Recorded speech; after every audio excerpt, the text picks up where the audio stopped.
মই অসমৰ পৰা কৈছোঁ। নগাঁও ডিষ্ট্ৰিক্টৰ ৰহা তেওঁৰ বিয়া হৈছে শিলচৰত বিয়া হৈছে। তাৰ পৰা অসমতো বহুত ডক্টৰ দেখালে, নগাঁও গুৱাহাটী দেখালে, বাট ছাকচেছফুল হোৱা নাই। এতিয়া কলকাতাত আছে হস্পিটেলত। আপোনালোকে যিমান পাৰে এই দুৰ্ভগীয়া মহিলাজনী বাচ্চাটোক হেল্প কৰক, সহায় কৰক। তো এইটো অনুৰোধ কৰিছোঁ সকলো অসমবাসীলৈ। মই আশা ৰাখিছোঁ আপোনালোকে যিমান টকা দিয়ে, 1 টকা 2 টকা 10 টকা 5 টকা যিমান পাৰে, যিমান হেল্প কৰিব পাৰে ভাল কৰক, অতি সোনকালে সুস্থ কৰক। সেইটোৱে আশা কৰিছোঁ। আৰু আপোনালোকে এটা অনুৰোধ কৰিছোঁ যে সকলোৱে যদি 1 টকা এটা দান কৰে তেওঁৰ গুগল পে' একাউণ্টত, মানে বহুত ডাঙৰ হেল্প হৈ যাব। আমাৰ অসমত এইটো এটা কনচেনট্ৰেট যেনেকুৱা একতা হৈ এটা হেল্প কৰা যিকোনো এই বস্তুটো আমি একচুৱেলি কৰিব লাগে। যিহেতু আমি এজনে আনজনক হেল্প কৰাটো ইয়াতকৈ মানৱতাতকৈ আৰু ডাঙৰ বস্তু একো নাই।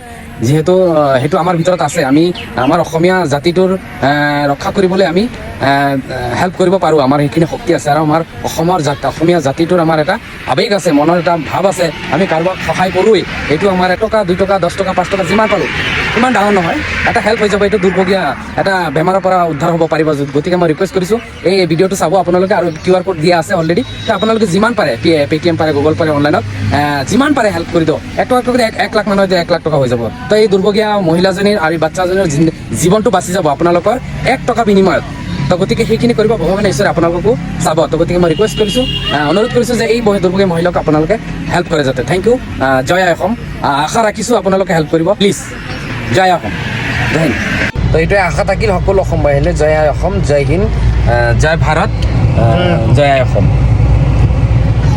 এই ভুক্তভোগীৰ পৰিয়ালটো যোগাযোগ কৰিবৰ কাৰণে আমি নম্বৰটো দি দিছোঁ। এই নম্বৰটোৰ দ্বাৰা কোনোবা যদি সদাশয় ব্যক্তিয়ে যদি তেওঁক পোনপটীয়াকৈ যদি কিবা সহায় কৰিব বিচাৰে, তেওঁ এই নম্বৰটোত তেওঁলোকে সহায় কৰিব পাৰিব। আৰু আমি আশাও কৰিছোঁ যাতে এই ভুক্তভোগীগৰাকীক সহায় কৰি পেলাই নিশ্চয়কৈ উপকৃত কৰিব। এই ফুলকুমলীয়া যে ধূলি বালি খেলা বয়সৰ এই ফুলকুমলীয়া ল'ৰাটোকো যাতে উপকৃত কৰিব। আৰু সুস্বাস্থ্যৰ বাবে সকলোৱে কামনা কৰিছোঁ আৰু সকলোৰ ওপৰত প্ৰাৰ্থনা জনাইছোঁ। জয় আই অসম। নমস্কাৰ বন্ধু বান্ধৱীসকল, মই অসমৰ পৰা কৈছোঁ। মই মোৰ ল'ৰাটোৰ কাৰণে অলপ আপোনালোকক সহায় বিচাৰিছোঁ। মই অসমত দেখুৱাইছিলোঁ মোৰ ল'ৰাটো, কিন্তু মই অসমত ট্ৰিটমেণ্ট ভাল নাপালোঁ। মই সেইটো কাৰণে কলকাতা লৈ আহিলোঁ। আৰু এতিয়া ইয়াত বন মেৰু টেষ্ট কৰাৰ পিছত ওলাইছে যে তাৰ ব্লাড কেঞ্চাৰ। কিন্তু ব্লাড কেঞ্চাৰৰ ট্ৰিটমেণ্ট এতিয়া বহুত টকা লাগে। আপোনালোকে পাৰে যদি অলপমান মোক সহায় কৰক। 20-25 লাখ টকা ডক্টৰে কৈছে।